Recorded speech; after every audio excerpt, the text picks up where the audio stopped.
In this episode, I am once again joined by Mattias Daly, Taoist practitioner and translator of Taoist Inner Alchemy, published by Shambala.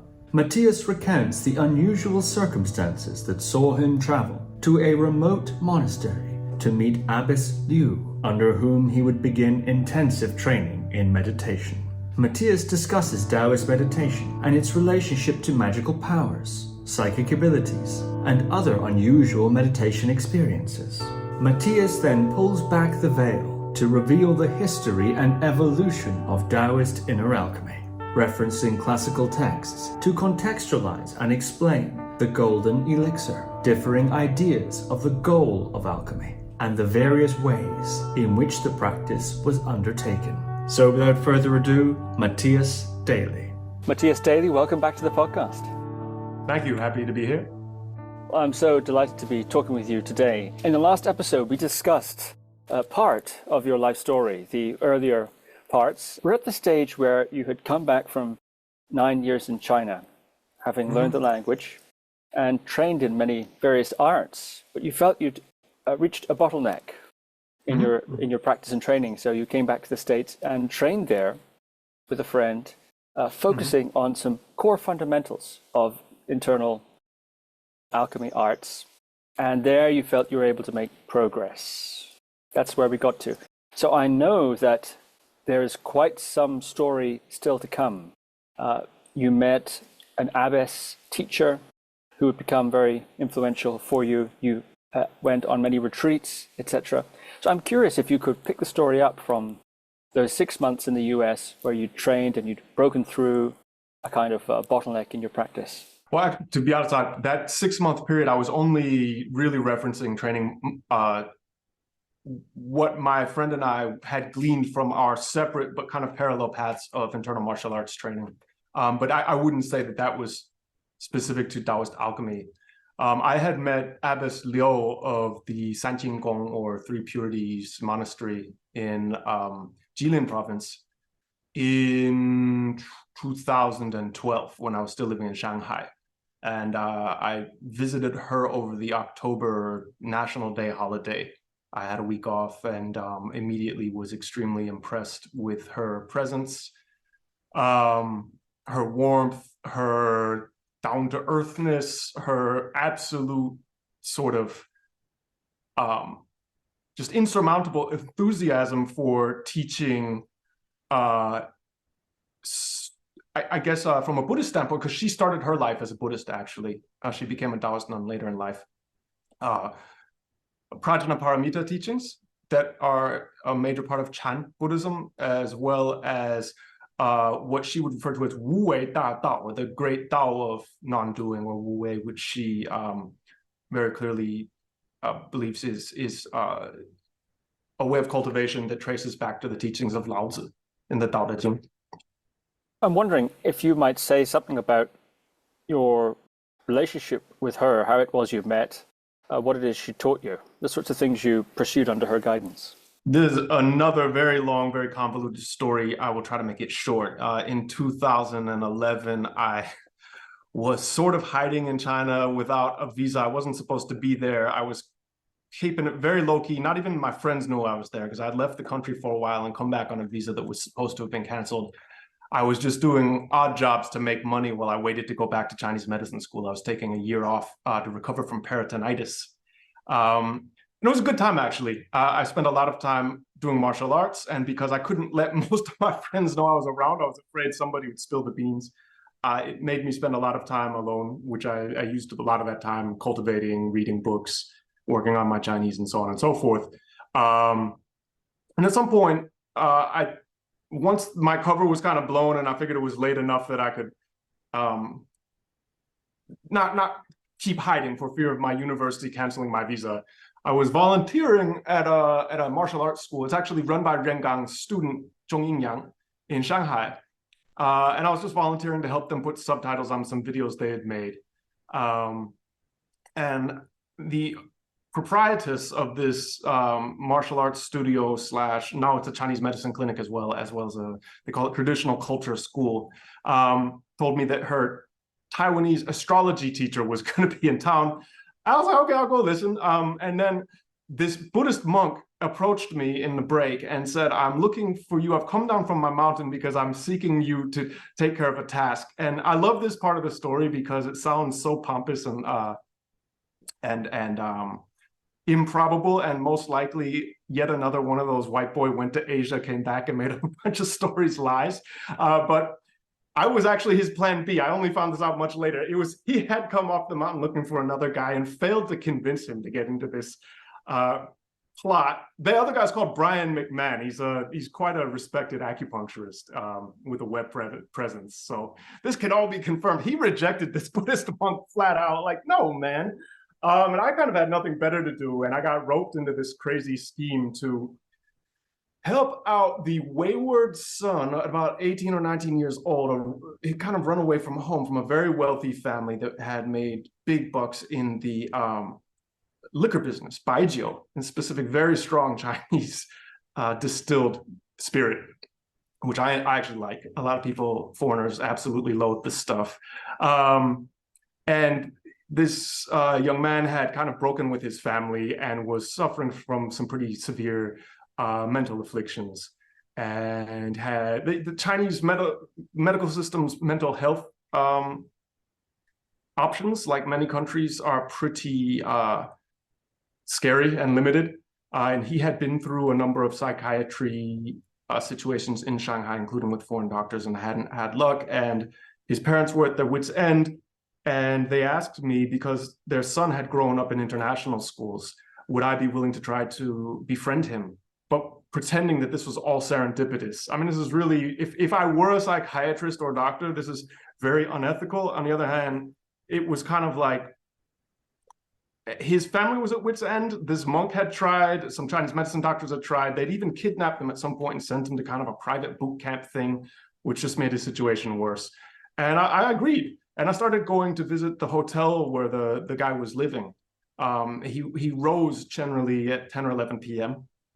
And he was very far gone with mental afflictions, maybe spiritual afflictions. And all I could do was my best was to try to encourage him to get outside, get some sun, eat some proper food rather than just one bowl of instant noodles and a Gatorade once a day was about all he was consuming. I don't want to go into too many details just in case anybody ever puts it together who this is. I don't want to reveal everything about him, but I was a little bit afraid of the young man at first until I realized he was harmless. And after months of trying to get through to him, I really felt I was at a loss. But his father just kept having, his father was very much like, no, this is going to help. This is going to help. At least there's one person in his life who was talking to him. And after several months of this, one day I had returned to medical school at that point. In Shanghai. This is before I transferred to the school in Beijing. I get a phone call from his father one evening, and he's like, I need you to go to the hotel where my son lives tonight. And I was like, no, I have a test tomorrow or something like that. And he's like, he's just begging me. I'm like, look, I can't do it. And finally, I was just like, what is the big deal? Why tonight? His yesterday was like his day before yesterday. He's been the same for a month. I'm sure it's fine if I don't see him tonight. And he says, no. One of the managers of one of my distilleries in Jilin province, which is a long way from Shanghai, he had distilleries all over China, had told him that there was a Taoist nun of high accomplishment and great compassion who was going to do a ritual for him, because it was going to be the sort of Buddhist birthday of the Dizangwang Pusa, the Bodhisattva, in Sanskrit I believe it's Kirtigarbha, who is said to rescue souls from hell. And this kind of shows the way in which in Chinese religion, Buddhism and Taoism are very mixed together. Of course, there are some Taoists who would say, why would you pray to Dizangwang Pusa? That's strange, you're a Taoist. But generally speaking, there's a lot more, I don't know, ecumenical or eclectic would be the right word. So his father kind of browbeat me into going. And I went. And sitting in a hallway outside of his son's hotel room, expecting nothing, kind of just like, at least I'm getting paid sort of attitude. And his son comes out, and he's got like light in his eyes. He walks straight towards me, sits down, slaps me on the knee. And this was a kid who, up to then, like getting him to brush his teeth was sometimes like a 30-minute, like I absolutely had no oomph, no life energy, no he was very depressed. He'd tell you himself, not only did he not necessarily want to be alive, he felt that he was already dead. I think he was living in a very dissociated state. And so for this guy to come out with spring in his step shocked me. Sits down next to me. He's like, Mattias, I have to tell you something. And then we always spoke in English. He preferred not to speak Chinese. I said, oh, what? I'm kind of shocked. You want to tell me something? And he's like, I've decided that I have this precious human body and this precious human life, and I can't waste it. If I ever want to get better, I got to start getting up when the sun rises. I can't be sleeping till 10 p.m. I got to stop filling my stomach with junk. I got to eat proper food. And bare minimum, I should go for a walk every day, and I should start exercising. This is the only way I'm ever going to have any chance of turning my life around. And I'm sitting there like, so happy, because I've been telling him to do all this stuff for months now, no effect. And I was like, oh, well, who gave you this idea? Waiting and expecting him to, for him to thank me. I'm like waiting for it, and he's like, looks at me like I'm an idiot. And he's like, it's my idea. I'm like, are you serious, man? And anyway, like similar things happened a couple of times when his father would tell me, you got to get to the hotel tonight. They're doing a big ritual up there. It's going to help my son. I was extremely skeptical to the point of thinking this was ludicrous originally, even though I have an interest in spirituality that goes back several years before that. It's still the notion that people provinces away in China's far northeast near the border with Korea would be able to bang on some, wooden fish and drums and bells and chant some words, and it would affect this guy remotely.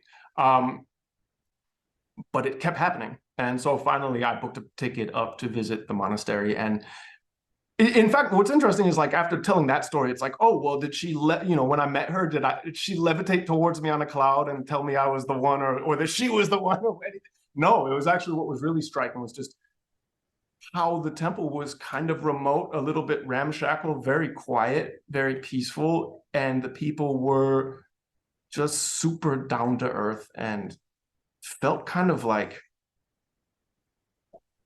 not quite grandmotherly. I think Abbess Liu was sort of age-wise a bit older than my mom, like older in between my mom and my grandmother's generations. But that sort of just like, welcome home. You look too skinny. You should eat sort of attitude, coupled with very profound insights into Buddhist and Taoist teachings, very clearly based on an entire lifetime of meditation. Oh, and in the back room of their kitchen, they also had a mummified corpse who was Abbess Liu's master, who passed away seated and sort of desiccated. So there was a bit of, I guess, magic and mystery as well. But that's Taoism. A bit of down to earth, a bit of out there mixed together. Yeah. That's fascinating. And so what was the training with her? What did it entail? She taught me nothing at first. She was just pleased to know that I meditated and did Zhanzhuang. And let's see, about 8 or 9 months later, I traveled to Jilin to visit for a week. And Abbess Liu just kept saying, stay for another week, stay for another week. And it turned into 3 weeks, plus another week in the city where I was helping out the young man I just mentioned. I eventually was able to convince him, almost fooled him, to spend some time in the monastery so he could be closer to Abbess Liu. And everybody just felt that this might be sort of good for his energy field, so to speak. And he stayed for months, and he eventually, he really made a pretty full recovery and ended up going to college years later. It took a long time, and I've kind of fallen out of touch. But an incredible story and an incredible effort on his part too. It's not like the Taoists just wave a magic wand and that's it. He has put on a lot. But anyway, that summer, Abbess Liu got a fellow who's kind of a layman but living full time in a monastery to help out so that I could have meals twice a day in my room. And this allowed me to meditate for 6 hours in 2-hour blocks every day, uninterrupted for 3 whole weeks. The rest of the time I was free to wander around in the woods or take meals outdoors, practice martial arts, chat with people.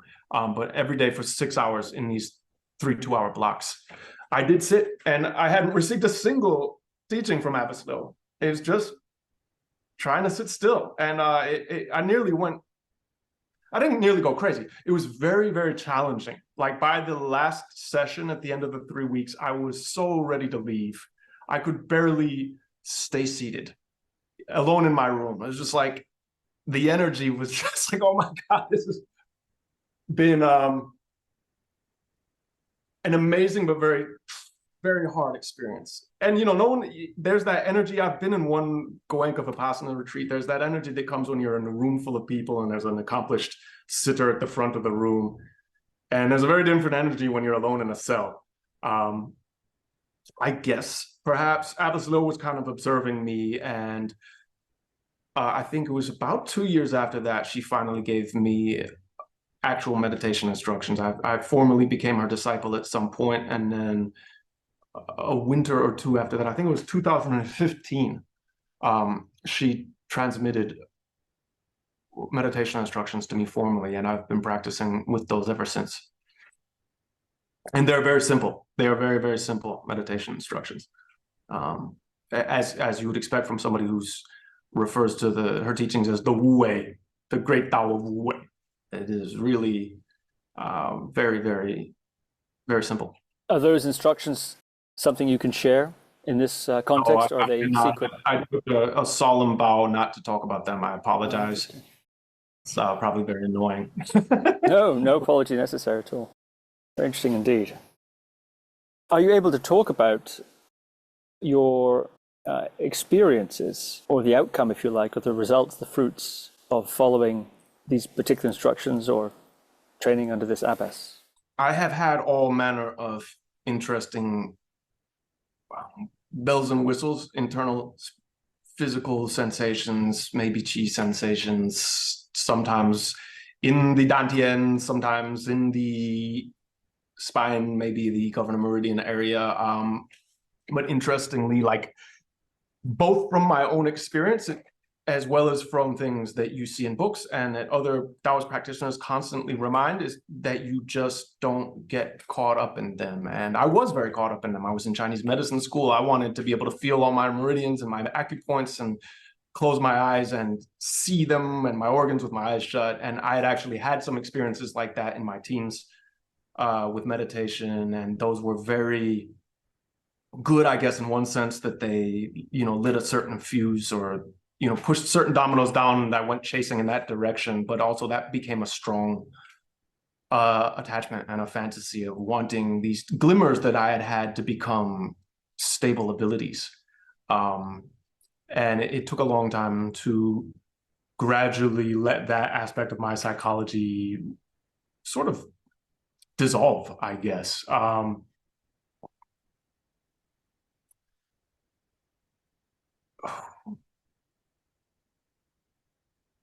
And I don't think I've reached any sort of plateau where I have something worth talking about where, I could sit here, just make a list of every wild chi experience I've had, but I really don't think they're that important, to be honest. And I think the real thing, as boring as it is becoming aware of your own awareness,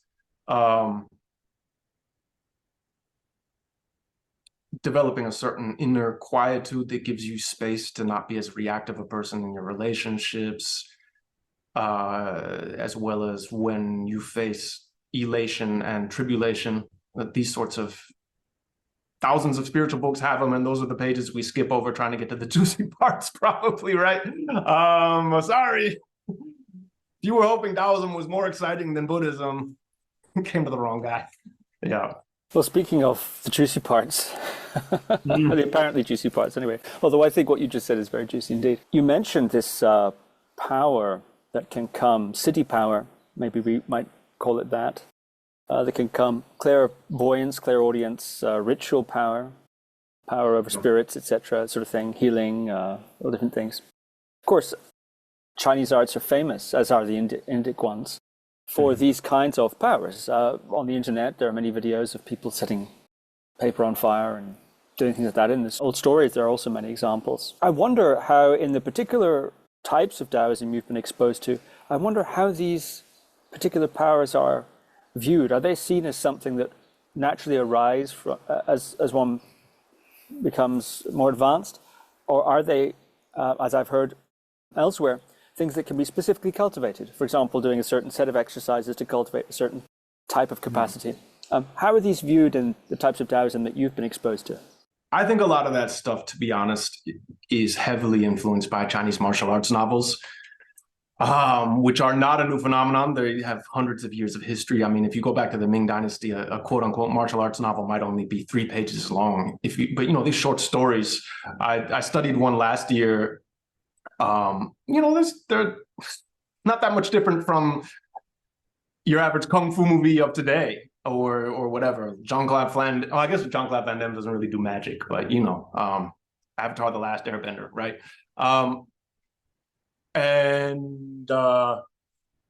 By which I mean to say, I've noticed something, which is that in certain Taoist circles, both in China and in the English-speaking world, and in person as well as in print and online, in all of those realms, you can encounter certain people who are like, oh, Taoism can lead to all sorts of spiritual siddhis and powers, but you have to not be sidetracked by them. But by the way, here's a whole list of them, right?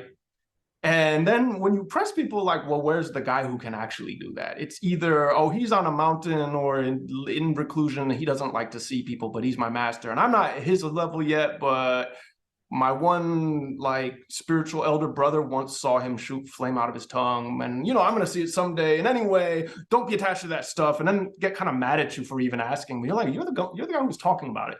Or it becomes like, oh, the ancients were somehow essentially different than us. We're in the Mofa Shiqi, the Dharma ending age, which Taoists use this term plenty as well. And a few hundred or a few thousand years ago, humans were of just an entirely different caliber, and it was totally normal for people to levitate. And I think that if you listen carefully, when people start going down those paths, even though 9 times out of 10, they're telling you not to get involved in cities, there's this weird sort of psychology where they're actually sort of acting like cities, A, are real, and B, are a likely occurrence if you meditate long enough, and C, people that either they know or are 1 or 2 degrees separated away from them, either by time or relationships, actually have these.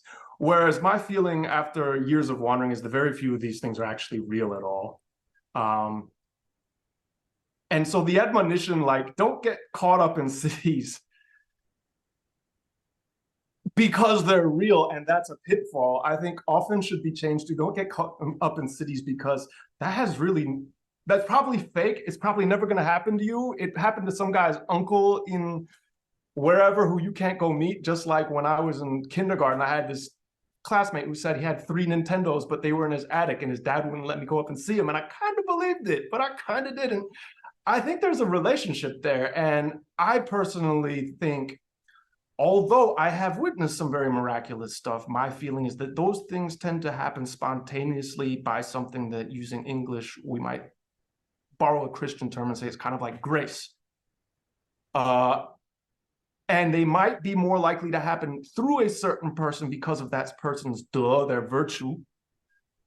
For example, when there's a ritual master who has real virtue and real ability. But again, the ritual is beseeching a higher plane of beings, theoretically, to intercede. It's not, at least with what I've been exposed to, the master doing something. It's the master asking for help from some form of life that is not bound by the same rules that we flesh and blood human beings mostly are.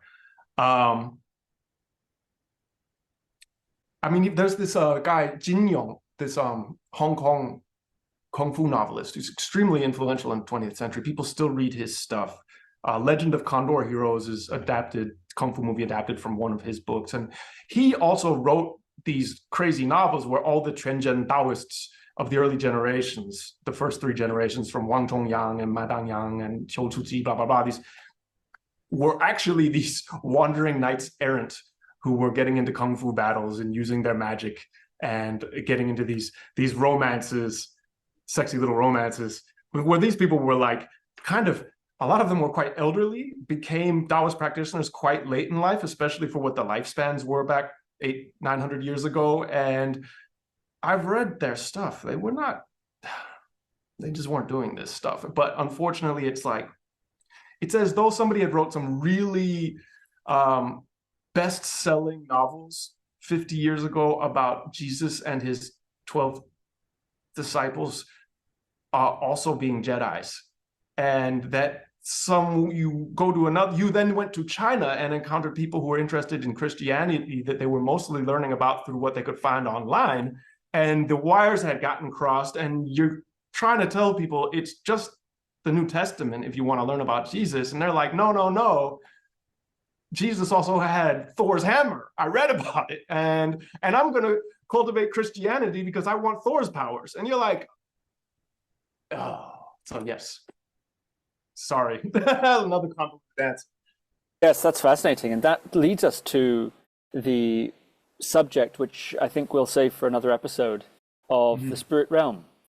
Links to experiences in New Zealand of possession and exorcism and so on. Of course, that's a subset of the greater theme of the spirit realm, key in traditional medical systems as well as religious systems. So perhaps we'll pick that thread up in a future conversation. Sure. And focus on that. Yeah. Well, let's turn to the book. Taoist Inner Alchemy is a translation, as we discussed in the previous episode, of Professor Guo's commentary on 10 chapters of Huang Yuanji's The Oral Record of the Whole of Joyous teaching. Yeah. Now, I wonder if you might orient us as to who Huang Yuanji was, what his oral record of the whole of Joyous teaching is, and how this commentary fits into that whole picture. So Huang Yuanji was alive in the 1800s, and I think is said to have passed away sort of mid to late 1800s. Is thought to have been from Jiangsu province and to have ended up in Sichuan province, so from the southeast kind of to the southwest of China. And this was a time of a lot of migration to Sichuan. And it was also a time of spiritual foment there. There were quite a few active lineages that were associated with Taoist internal practice that were not limited to monastic practitioners, but that were open to the public in some way, and were also printing quite a lot of books. And Sichuan at this time, sort of, because there was this excess of highly educated people in the eastern provinces, but insufficient government jobs for them, then people who might have, if they'd been able to fulfill their dreams, stayed in the seat of power in China and worked as a minister, ended up in places like Sichuan running printing presses and bookshops instead, because they were very highly educated, part of the literate class, and some of them joined these Taoist cultivation groups as well that were not meant for monks. They were meant for lay people. And we don't know who Huang Yuanji's master was. He wrote somewhere that he searched for 10 years before he found one who transmitted the internal alchemy teachings to him. And he said apparently that he was in Sichuan looking for friends in the Tao.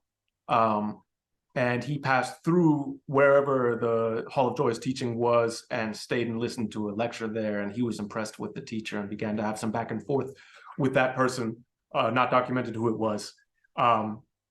And it was clear to the people at that institution that he knew his stuff just from the questions he was asking, I guess, and the comments he was making. And eventually they got to know him and asked him to stay. And he spent about a decade there in Sichuan with some wanderings elsewhere, giving teachings. And he gave hundreds of teachings. He gave an entire exegesis of the Tao Te Ching, which is like long comments on how to interpret every chapter from a standpoint of meditation practice. And he also gave, must have been like something like 200 lectures maybe, just which was then taken as this oral record. His students were writing them down.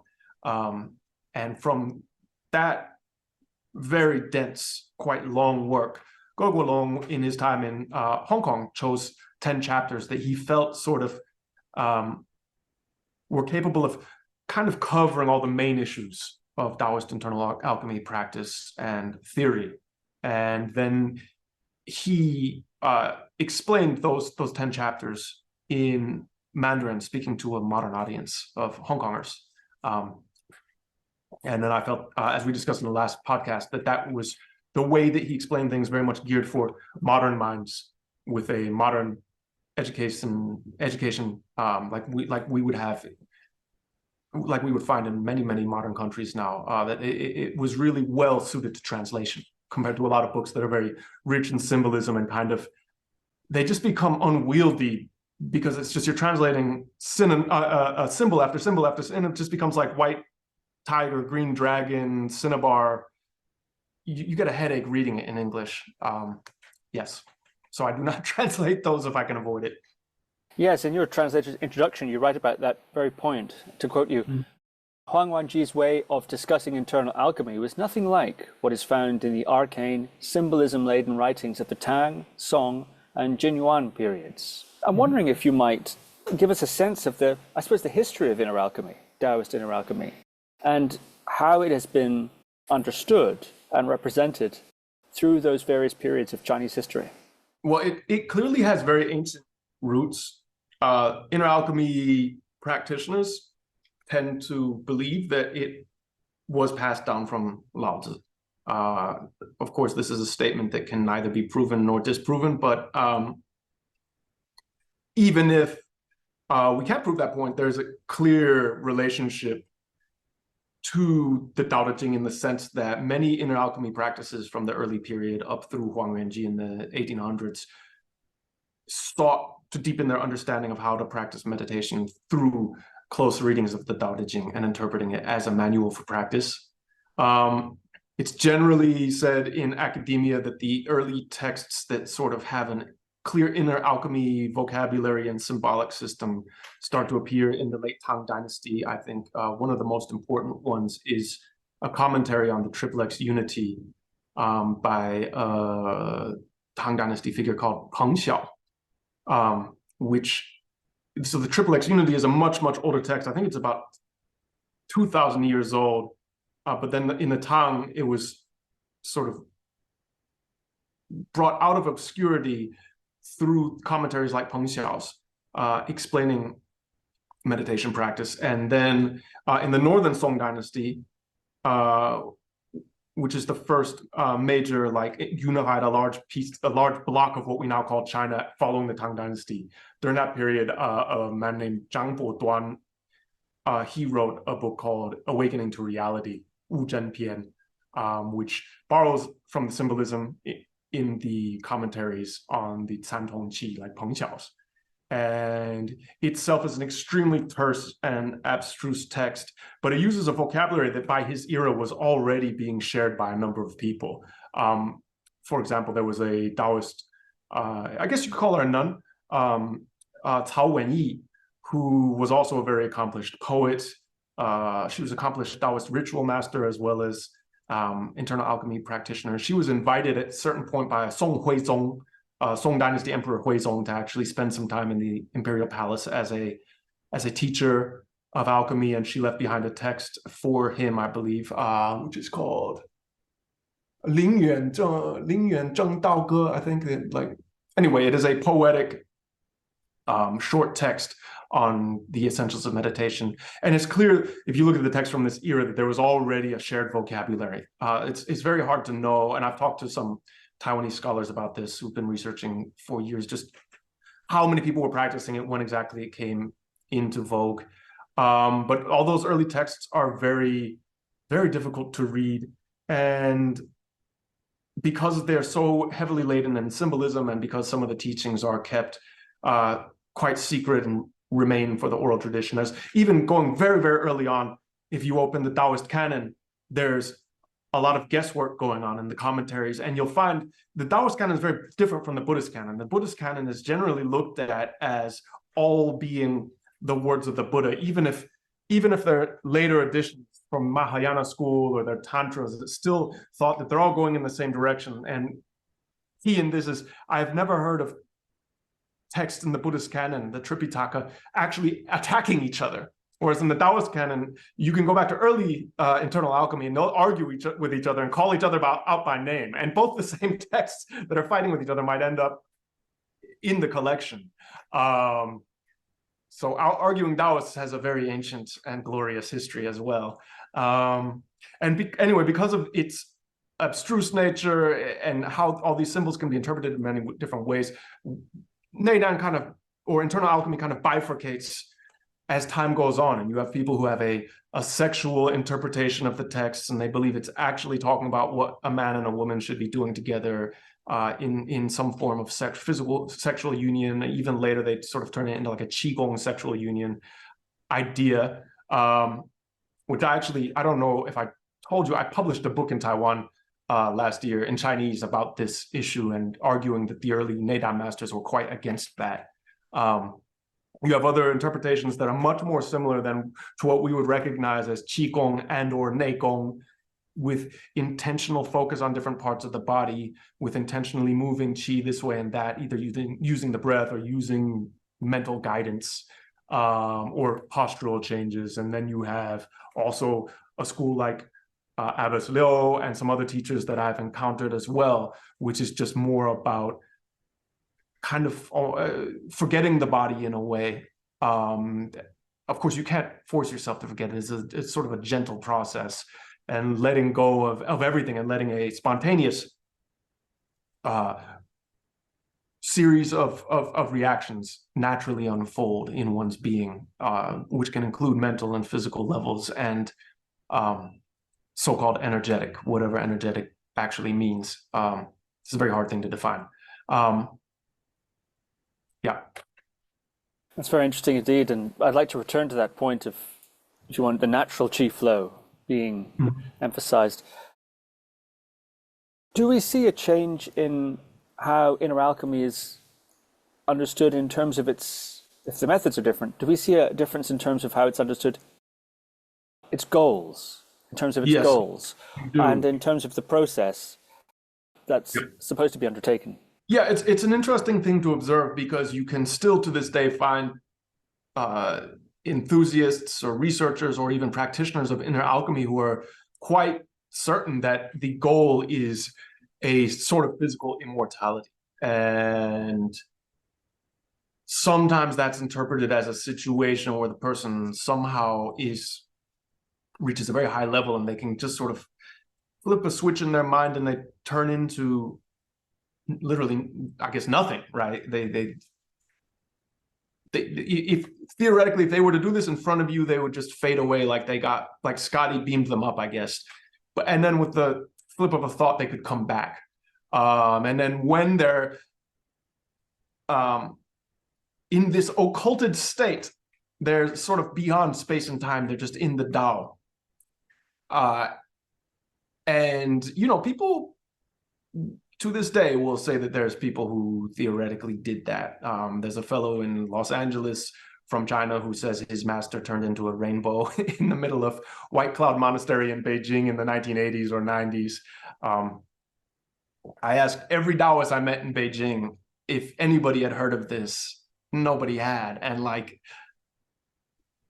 lot of spiritual people, I'm sure. That's not the sort of story that people would easily forget. That would a man turning into a pillow of rainbow light in the middle of Beijing in recent times, and there are many such stories, and they go back far in time as well. And there are even a small number of people who interpret this immortality as being a flesh and blood thing. You're just here for a really, really, really, really long time.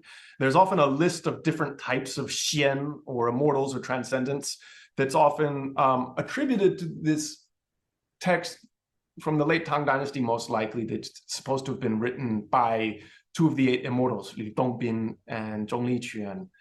And it sort of talks about ghost immortals and earth immortals and heavenly immortals. It's very interesting because that list actually seems to be adopted from the Surangama Sutra, which is a Buddhist work, and seems to have maybe originally been used to describe certain classes of rishis, and somehow, later became a part of Taoist thought. But that being said, if you go back to the founding practitioners of internal alchemy, the really important ones, especially when it comes to historical significance for laying the groundwork for the lineages that are well known today, especially the Longmen, the Quanzhen Longmen, or Dragon Gate, they make no bones about those people, dying, and they don't even try to give them vastly exaggerated lifespans. Qiu Chuji is buried in Beijing White Cloud Monastery. Well, you can go visit his grave to this day. There's a shrine built on top of it, a shrine hall. Wang Tongyang died not at an especially ripe old age, and apparently his funeral was recorded in history as drawing huge numbers of people. He was a very influential, charismatic religious figure while he was still alive in the Jin Yuan period, which was when the land we now call China was sort of split between primarily the Mongols and the Jurchen, I believe, the Jin dynasty. And right, so all of his disciples died. They didn't turn into rainbows or poofs of purple dust or whatever. So it's something just to keep in mind as one dips into what's written and what's being said on podcasts and so forth about Taoist alchemy. Like, if it's supposed to be about flesh and blood immortality or turning into a rainbow or light pillar or whatever, why are the earliest texts from the founders not making claims like that? And the answer, one possible answer to that, which I tend to cleave towards, is, as many teachers of mine have said in different ways, Taoist practice is about revealing something that already was, not creating something. And one of the implications of that is one discovers the way in which one is unborn and therefore undying, and that discussions of immortality are really more of a figurative way of expressing not essentially existing in space and time as we know it, but having aspects of ourselves that are, so to speak, always have been a part of the Tao, never left it. Yeah. Another distinction that I'd be curious to hear your take on is this idea of, what is the process that's taking place in alchemy? Of course, in the external physical sense, there's an alchemy involving manipulation of substances, a sort of perhaps pre-chemistry in a sense, to take some sort of elixir of type to make some sort of special potion or substance that has transformative effects. Others say no, it's an internal alchemy in the sense that one is, and one hears this, producing a certain substance in the body, secreting a certain hormonal secretion of some sort of thing that itself has some important transformative effects. Other people say no, the inner alchemy is a psycho-emotional alchemizing, a psycho-emotional transformation leading to a liberation on that kind of a plane. So I'm curious, when we survey that range of alchemy from the most externally physical to the internally physical to the internally psycho-emotional, do you recognize that those distinctions, and what's your take on them? Okay, I know next to nothing about mineral metallurgical herbal alchemy. That's an entirely different body of texts, even though it's well known that internal alchemy borrows some of the vocabulary. I do think that they are essentially two different things.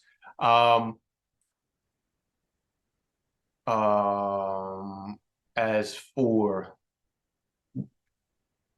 I tend to lean towards the figurative understanding.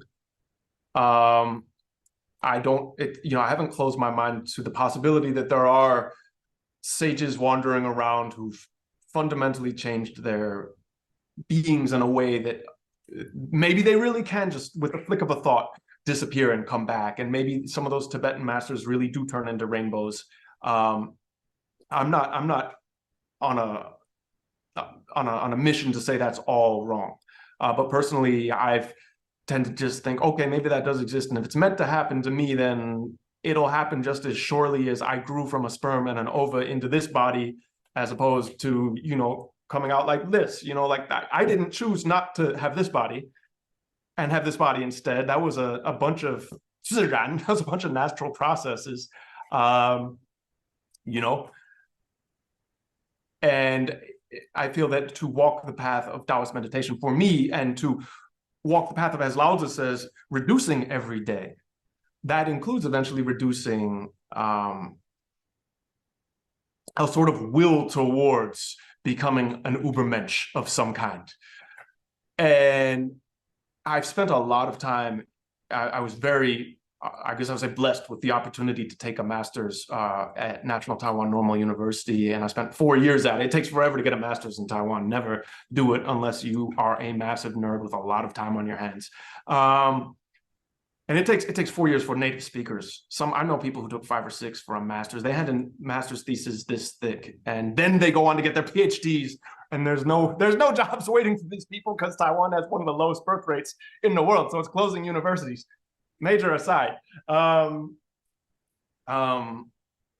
in having this good fortune to be able to spend a lot of times with these texts, one of my main areas of research was Awakening to Reality, this early, extremely crucial Neidan text, but which has many commentaries written about it. And commentaries began being written about it very shortly after it was written, because it's so dense and recondite that it needed these unpacking documents. And there's one that I really regard very highly. It's attributed to somebody who's called the Nameless Master, who might have been called Bao Guang. It's not sure. It's called the Wu Zhen Pian Zhu Shi. Can be found on C-Text, actually. It can be found online for free. Anyway, I read it with a very, very fine-tooth comb. And there's one passage only in that entire text that mentions this sort of hormonal secretion and swallowing a bunch of special stuff down. And I became very intimate with this text. I was reading it constantly, and I got this hunch, like, that passage doesn't belong here. I just kept coming back to it. And I was like, it doesn't feel like him. It doesn't work with the entire spirit of the rest of this commentary. And eventually, after a year of working with this text, I just was like, I have got to get to the bottom of this question. And I realized that that passage was also included in the writings of a later internal alchemist who was involved in publishing, and therefore might have been reinserted in. And it also shows up in a Chinese medicine text that was written in Korea, back when Korea was using the Chinese writing system a long time ago. This is not a recent Korean text, but it's still held in a library in Korea. And that in both that particular the later Taoist texts, as well as this Korean medical text, they both attribute that passage about swallowing these big globlets that are produced theoretically in the internal alchemy process. It says that I think they're like quail eggs, and they just keep on coming and coming and coming. You just keep swallowing them down into your dantian. They both attribute it not to Ong Bao Guang, aka the Nameless Master. They attribute it to another text, which really makes me think that was a high likelihood that there's people who feel the need for internal alchemy to be read as a sort of very physical process in a certain way, and added it in. And like, this is, anyone who studies ancient Chinese of any genre will tell you that it was not abnormal to edit and add to texts in a way that, would be considered extremely academically dishonest in our day and age. But it was just okay to do that back then. I mean, no one was really looking over your shoulder. So, and there's this trend as the centuries wear on that Neidan leaves these highly sort of abstract philosophical discussions that are just primordial qi, primordial shen, primordial jing, which means xiantian or prior heaven, and therefore without shape or form or color or appearance, can't be heard, can't be seen, can't be touched, can't be smelled, towards more and more concrete things, because I think human minds, it's much more easiest for us to grab onto something that you can grab a hold of conceptually than having the teachers constantly refer you back to Lao Tzu, who has these 3 characters, Xi, Yi, Wei, which I think it's like that which you look at and cannot be seen, that which you try to touch and cannot be felt, that which you try to hear and has no sound. and towards something that's like, oh, no, it's this chi. And by the way, it's like this many tun behind your navel. And then you can fight for the next 300 years. Wait, is it behind your navel or beneath your navel or diagonal towards your butthole or, and exactly how much semen do I need to store, right? It just becomes like stuff you can grab a hold of. Whereas the ancients they're in this realm where they can barely capture what they're trying to talk about with words. In fact, they can't. They'll tell you they can't. They're just trying to get you to forget all your freaking words. So there's a very important short poem of 100 characters attributed to the eight immortal Liu Dongbin. And its first line, I believe, is I'm going to forget, Yang Wang Yan Shou. There's no real like grammar equivalent to ours in ancient Chinese. So if you just go character for character, it's nourish, qi, forget, words, hold. And I think that can kind of, if we try to insert grammar into that to make it into a comprehensible sentence, I think it can be interpreted as, in order to nourish and nurture your qi, forget all things that can be expressed in words and just hold to that. But the human mind it's a monkey. I want shiny, I deal with that every day when I sit down to meditate, even though I can sit here and spout all this crap. And even though I've had insights and experiences that could not have occurred until I crossed that threshold of start to dissolve, where I'm not trying to find a concept that I can grab onto, or I can compare what's happening in my meditation today with what happened 3 years ago that I really liked that one session and that felt really good. I want to replicate that. And then, well, that relates to this text. And I'm pretty sure if I could go to point B, then point C will be transcendent. When that just kind of like, oh, right. But I have to walk that same path of forget all that crap every time I sit. It doesn't take as long as it maybe did 5 years ago, but it's there. And I personally, opening myself into up to a fusillade of criticism potentially, I personally feel that the older Taoist texts are better interpreted, or at least people should experiment with interpreting that way, instead of sort of this model of the human body is a machine, the Dantian is a battery. You need to find a way to fill it with more magic electricity and better quality magic electricity, and then it's going to like sort of explode, but in a good way, and blow your circuits. But once they're all blown, they'll be like rebuilt as stronger circuits, and then you can rinse and repeat, because we're always looking for better magic energy. And eventually I'm going to have sort of a Goku moment, and it's all going to make sense. And then I'm going to turn into a rainbow, and I don't have to pay taxes anymore. Oh, and all the girls will like me. Even though I'm above that, being immortal and not, I don't need that. The Goku moment, that's great. It's very interesting hearing you talk here as you weave together your own personal practice and what you've learned and heard from practitioners, experienced practitioners. With your reading of the close reading of classical texts, and in your translator's introduction, you write, scholastic pursuits can easily become a path leading away from the kinds of insights that are necessary for Taoist practice. But at the same time, proficiency in reading, interpreting, and contextualizing classic text is a necessity in internal alchemy. A necessity. Now, I'm curious if you might talk a little bit about that balance. Oh, yeah, that was actually from the opening of the book, I believe. I was thanking this professor I have here in Taiwan, Xie Conghui, who's a very rigorous textual researcher. So my teacher in Chicago, the one who prefers to remain nameless, one thing he often says to his students is, the teacher will not be here forever. They will not be by your side forever. That is one of the reasons you have to familiarize yourself with the text, because you may well come to a point in your life where if your teacher is older than you, or they've simply moved away or gone into seclusion for a long period of time, you can't always go find your teacher. And believe me, it is hard to find somebody, even in Taiwan, who I can have a conversation about Neidan, internal alchemy texts with, because a little secret here, actually, the girls are not that into internal alchemy. I've had dates more or less end when I'm like, I researched Taoism, and they're like, oh, he's one of those. I'm gonna just take my purse and go to the bathroom real quick. And then they just don't come back. I believe they turned into immortals in a pillar of light in the bathroom. Yeah.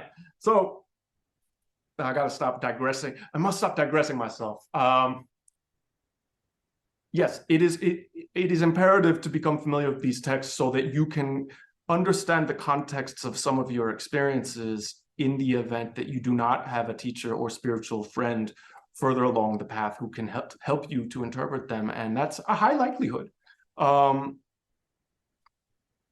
Internal alchemy teachers, generally speaking, quite interesting. Another thing that I find is a shared trait across quite a few that I've met is that they don't tend to be into gathering people around themselves and trying to make institutions. They tend to be much more kind of, this is term 随缘, like, do you have predestined affinity with this person? Then you will meet them when the time is right and you're in their path, and they will transmit to you what they have that you are capable of receiving and that they are willing or able to transmit. And there's a high likelihood that you're not going to be spending all your time in their, dojo, so to speak, or temple, because actually not that many internal alchemists are necessarily affiliated with a temple. And like, Abbess Liu, a person who really cares about my own development, I don't sit and meditate with her back when I was able to go to China, and sometimes I wouldn't even be in the same temple where she was, because she's also got her religious responsibilities and she would be away for a period of time. And the thing is that when you spend a lot of time with these really early texts, not only are you sort of developing an intellectual capability to use them as frameworks for understanding what's happening to you, you are also, if you read them with a certain mindset, and this isn't just something I made up, this is something that, again, my teacher in Chicago is one example of a person who says this, but I know another Taoist who says something very similar here in Taiwan. You read it with this sort of open, non-grasping mind. I think even Goku talks about reading his book in this way, in the translation. You don't try to like sort of go in with the jackhammer mind where you're trying to like rip open the sort of shell of this text to find its secrets and mine them out and then organize them in a very clear manner. It's sort of more like you're letting these things wash over you and they interact with deeper aspects of your mind than this sort of superficial brainy brain that we've all been taught to have if we went to school. The brain that can memorize stuff and make lists and pass a multiple choice exam. We have other aspects of our consciousness and our intelligence that can be activated and can interact with these texts. I mean, they're viewed as being holy works, I guess you would say in English, these ancient scriptures, and that it's a privilege to be able to read them. They have, I guess, a chi signature and even a connection to the beings who wrote them that is very much alive. And I do personally feel from my own life, I tend to put stock in that for what it's worth. Do you think it's possible to pursue the path of internal alchemy, Taoist internal alchemy, without facility in classical Chinese and the ability to access these texts in the way you can? Yes, I do. I think it is. The teacher I mentioned, I've mentioned many times now, he has students in France as well as the US and a few other countries. And he is extraordinarily, I mean, I've received very long emails from this teacher over the years. And I don't think I've ever seen a typo in that, like literally not one. Flawless English, and grew up speaking more than one Chinese dialect and can read the classics. He's certainly not the only teacher out there. And he's got decades of meditation experience and had 2 Taoist masters. People like this are rare, but Taoist will always just kind of laugh and be like, well, if it's in your predestined affinity to meet such a person, you will. And if you're afraid that it's not, then go do a bunch of good deeds and pray, and really pray to in such a manner as to change yourself from the inside out, and there will be a resonance in the universe. There's a guy I think he's still alive in California, Hua Qingni, who wrote a lot of books about Taoism, and they're not translations of the classics, but he talks about this sort of, I think he calls it the law of universal response, something like that. And I think he's translating like gan ying. His translation is good enough, so I won't try to retranslate it, but like you truly with sincerity change what's going on in here, as well as what's going on in here. And you will move the universe in a way.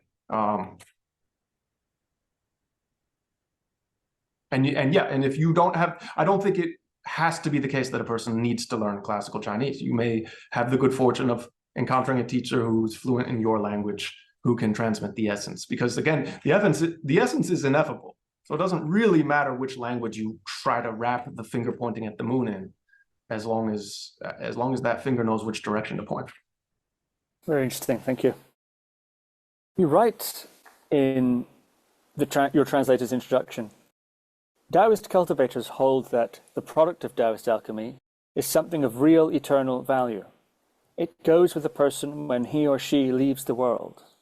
Internal alchemy is also called the Great Way of the Golden Elixir. The practice of inner alchemy is sometimes referred to as the skill of returning. These two terms summarize the meaning of the Taoist alchemical cultivation. Very early on, the term golden elixir referred to something that ancient practitioners of external alchemy aimed to produce from physical substances. But in inner alchemy, golden elixir is a metaphorical term that implies an alchemical technique that unfolds entirely within one's being. What is this golden elixir, and how is it that these two principles that I've quoted you as describing summarize the meaning of Taoist alchemical cultivation? I think the clearest definition I can attempt to give as a person who has not completed the alchemy is that the golden elixir is a figurative way of talking about the union of prior heaven Qi and prior heaven Shen. The essential aspects of our mind as well as our life energy. Those aspects which, there's a term in Chinese, 日用而不知. We use it every day and yet we're not aware of that. They are sort of, if you borrow a Buddhist standpoint, if everybody's already a Buddha, then indeed we're using our Buddha nature every day in order to be conscious. It is, even if we are not awakened, we're still conscious, at least while we're awake, So that is the functioning of your prior heaven mind in the daily life of the later heaven world.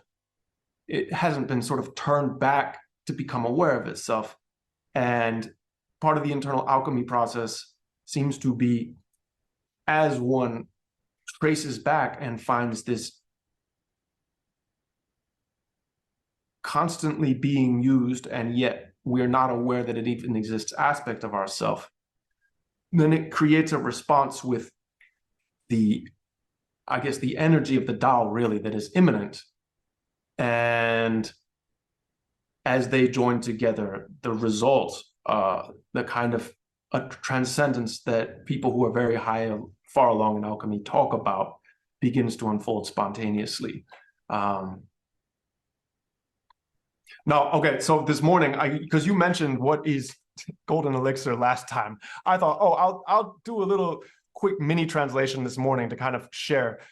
The first paragraph I translated is from this commentary on Awakening to Reality by the Nameless Master, possibly actually named Wang Baoguang, and I'll just read it. It's not too long.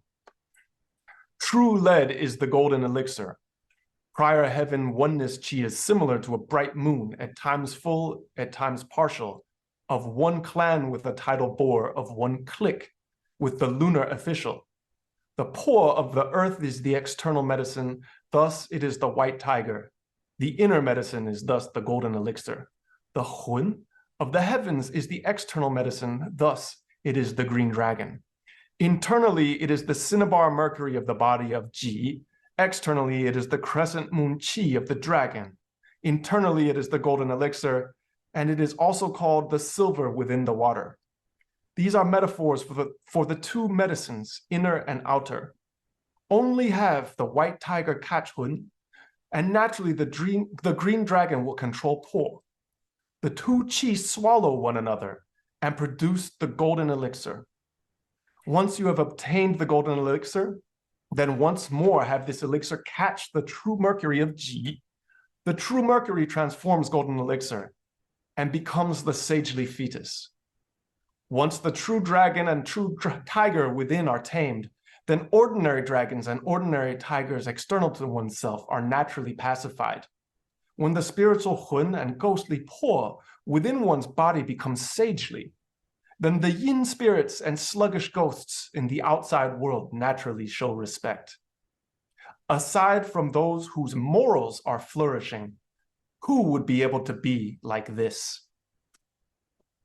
Okay, I'm going to say right, I'm never going to translate that whole book because A, I will go insane, and B, nobody will gain anything from it.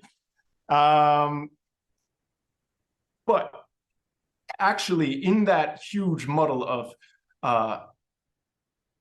alchemical metaphors and symbols, what is actually primarily being discussed, and this comes up in Golong's book, as well as another thing I'm translating, is basically the two trigrams, Kan and Li, or so-called fire and so-called water.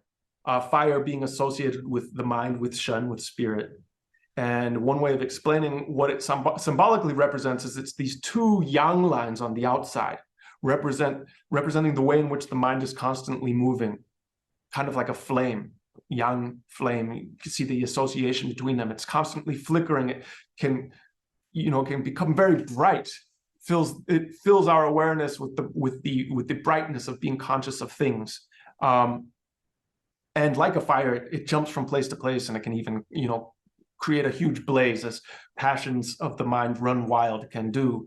And yet, within that constantly jumping around mind for all beings is a core of stillness. Whether or not they're capable of accessing it and abiding in that and bringing it to the fore is another question, but it's in there. It has to be. It's the Yong or Buzhi that you use it every day and you don't know it part. And then within one's being, the Kan trigram can be used to represent this in one's existence in this world that has become manifest. There's this term in Chinese, Yang Cheng Qi, Yang Hua Qi, Yin Cheng Xing.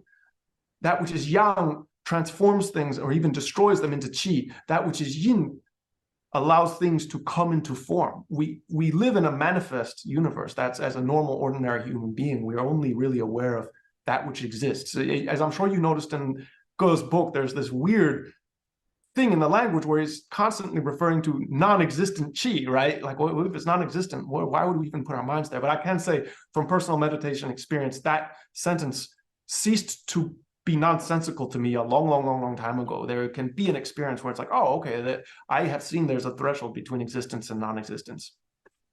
But most of the time in daily life, for me, I mean, it's not like I drop into that state on a regular basis in meditation.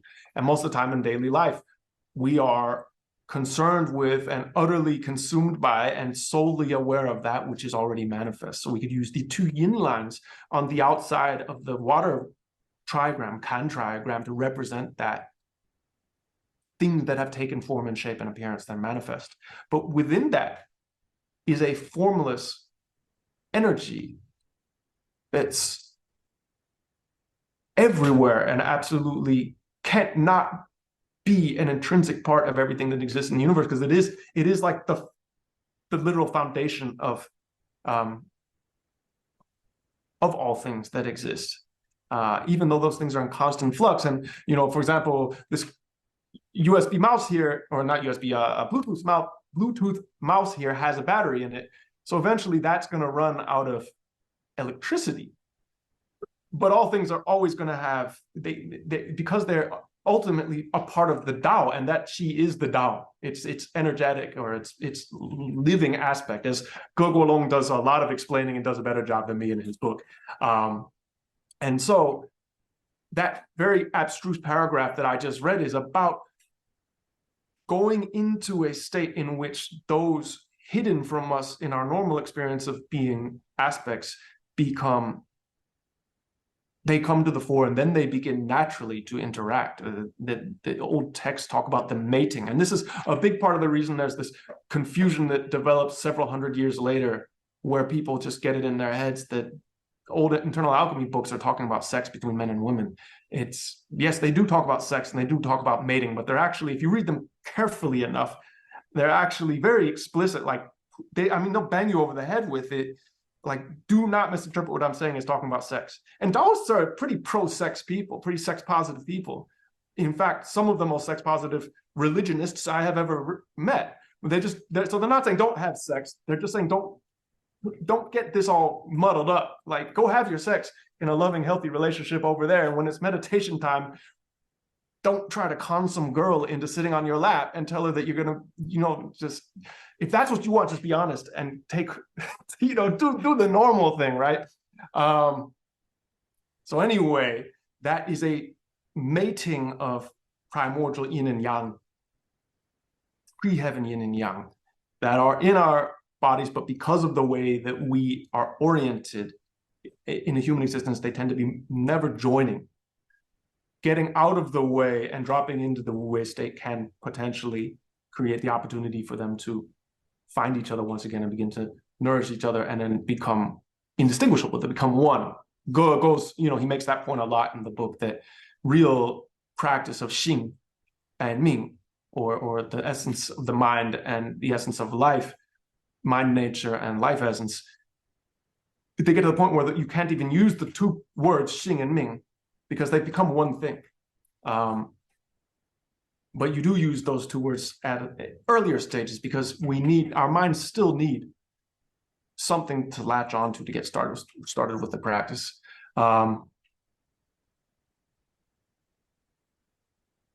Yeah, that was what that whole very complicated paragraph was about. Now, that might cause a question to arise in people's minds, and then, like, how are you supposed to go about practicing? And I ended up translating this other passage. If you'd like me to share it, I could. That is more straightforward about practice. Please do.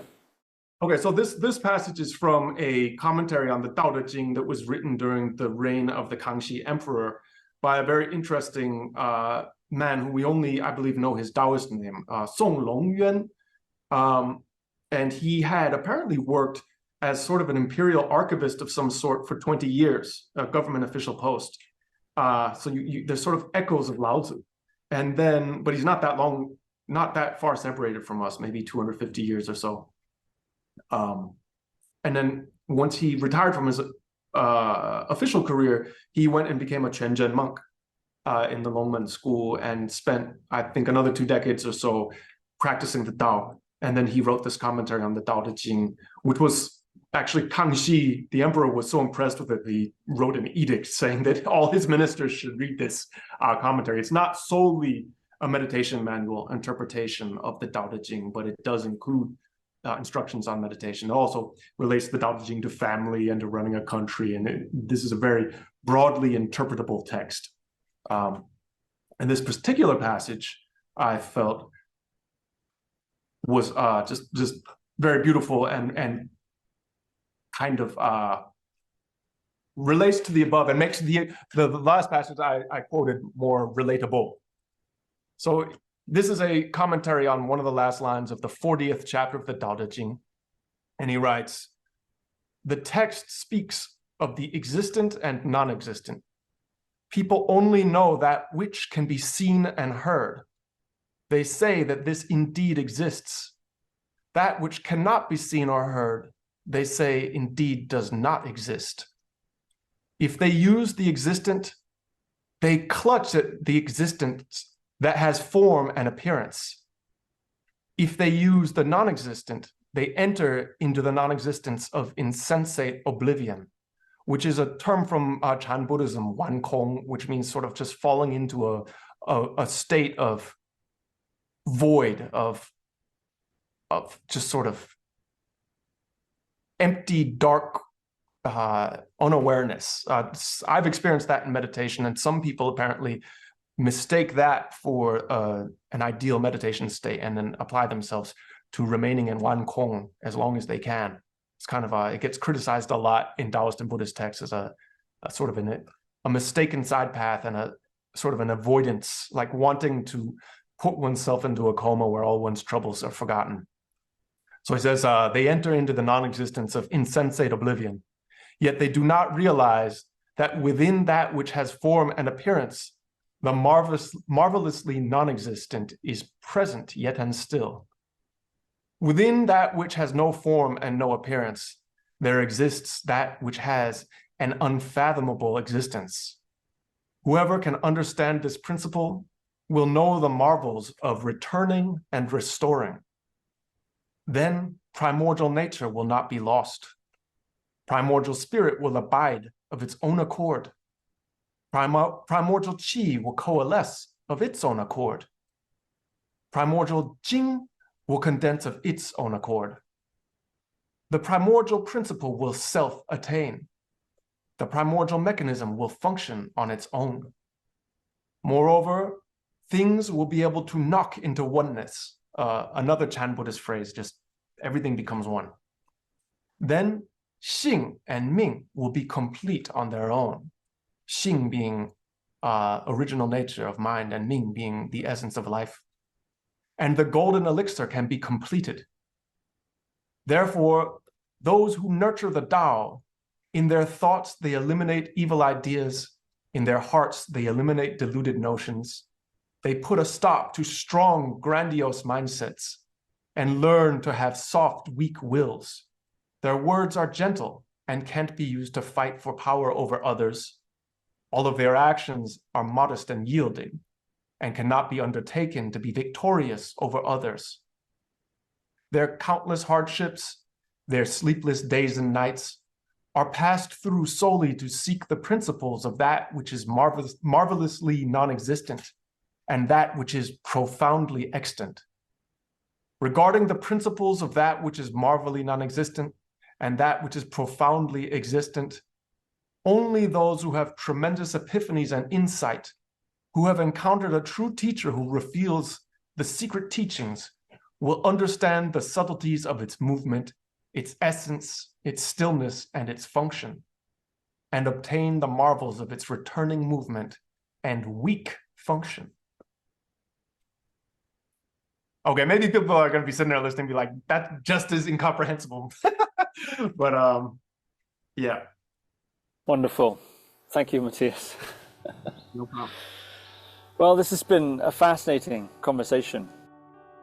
Yeah. And I must recommend to everyone, if they haven't bought the book since our last discussion, to find Taoist Inner Alchemy, translated by Mattias Daly, published by Shambala. Really wonderful book. And I look forward to our next installation. Our next conversation. We planned something of a triptych. The third, we're going to go into the weird and wonderful spirit realms, your own experience of it, and I hope as well maybe we can discuss the way in which those realms are viewed within Taoism and broader Chinese religion and medicine and so on. Oh, yeah. Thank you. Great. Mattias Daly, thank you very much. Thank you. Have a wonderful day. Thank you for listening to another Guru Viking podcast. For more interviews like these, as well as articles, videos, and guided meditations, visit www.guruviking.com.